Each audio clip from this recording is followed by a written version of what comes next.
dalam simulasi ini adalah Wawa. Ia dikenal rajin, bertanggung jawab, dan memiliki prestasi akademik yang baik. Namun, di balik kesehariannya, Wawa memiliki gangguan obsesif compulsive disorder atau OCD yang mulai mengganggu aktivitas akademik dan sosialnya.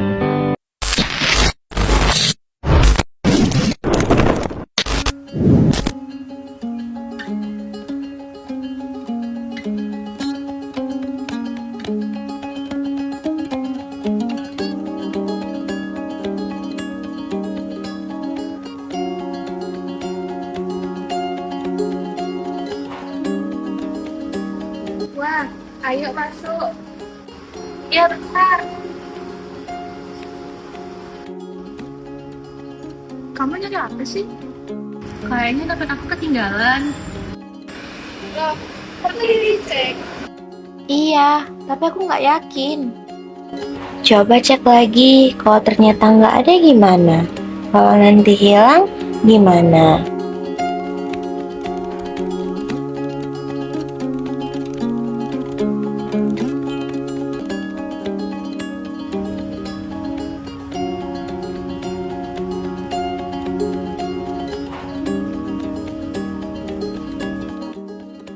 Oke, selanjutnya silakan kelompok 3.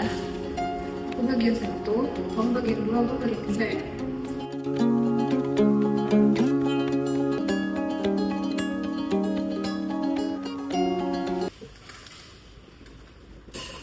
Aku tadi salah ngomong. Gimana? Harusnya aku bilang mempengaruhi, tapi aku bilangnya mempengaruhi. Enggak kok, yang tadi juga udah bagus. Gak ada notice kok, kayaknya gak sadar kalau aku ngomong gitu. Kalau dosen tanya aku gimana? Kalau dosen salah paham, gimana ya? Kalau gara-gara aku nilai kelompok jadi jelek, gimana?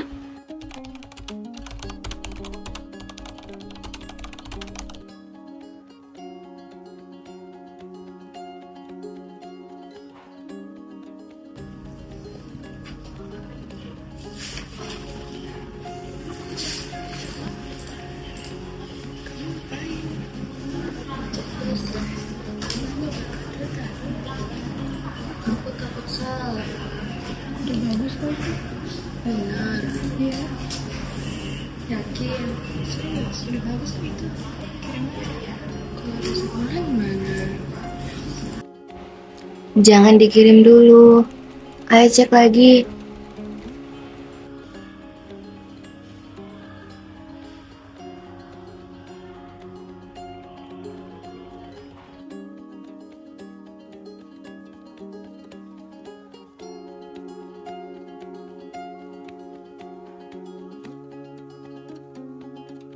Ayo pulang.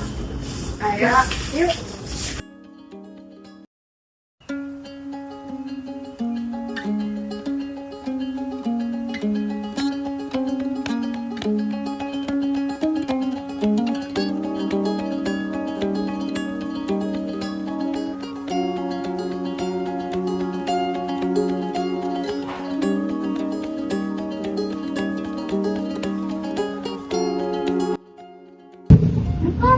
Apa? Aku mau apa?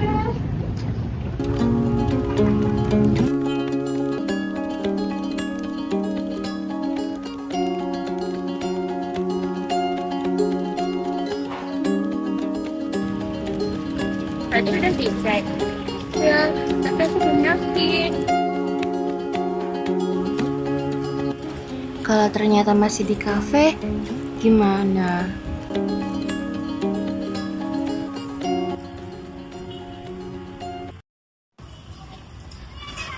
Aku duduk di sini ya. Kamu kenapa saat ini? Aku capek. Capek ya? Enggak.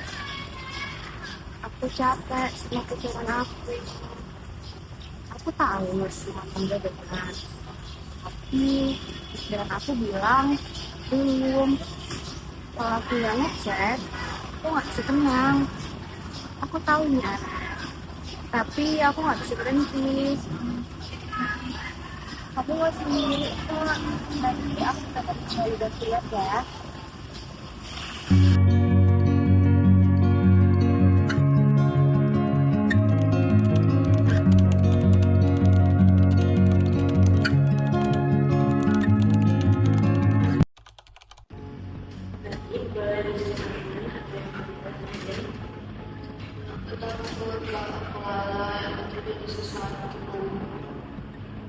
Lalu, apa yang kamu lakukan? Aku harus memastikan berkali-kali. Apakah setelah memastikan kamu merasa lega? Hilang, tapi cuma sebentar. Habis itu balik lagi. Berdasarkan observasi yang kita lihat, Wawa menunjukkan gejala obsessive compulsive disorder atau yang disebut dengan OCD. Yang pertama adalah obsesi, pikiran yang terus muncul sehingga membuat Wawa selalu merasa ragu. Untuk mengurangi rasa cemas, Wawa melakukan kompulsi, yaitu mengecek barang dan meminta kepastian secara berulang. Rasa lega hanya didapat sementara, kemudian ragu muncul kembali. Inilah yang membentuk siklus OCD. Gejala ini dapat mempengaruhi aktivitas kuliah, hubungan sosial, dan aktivitas sehari-hari. Karakteristik dalam OCD ini termasuk dalam DSM-5 dan PPDGJ-3. OCD ini dipengaruhi oleh faktor biologis, psikologis, dan sosial yang saling berinteraksi. OCD dapat ditangani dengan bantuan profesional. Psikolog akan melakukan wawancara, observasi, dan asesmen untuk memahami kondisi kalian. Terapi yang paling sering digunakan adalah Cognitive Behavioral Therapy atau CBT dengan teknik Exposure and Response Prevention atau ERP. Pada kondisi tertentu, psikolog juga dapat bekerja sama dengan psikiater untuk pemberian obat tertentu. Dengan penanganan yang tepat, individu dengan OCD tetap dapat menjalankan kehidupan secara produktif. OCD bukan sekadar kebiasaan skepsi atau perfeksionis. Ini adalah gangguan psikologis yang dapat mengganggu kehidupan sehari-hari. Dukungan dari keluarga dan teman sangat penting dalam proses pemulihan. Jangan ragu untuk mencari bantuan profesional jika mengalami hal serupa. Aku nggak milih buat hidup dengan rasa takut. Aku cuma lagi berjuang melawan pikiranku.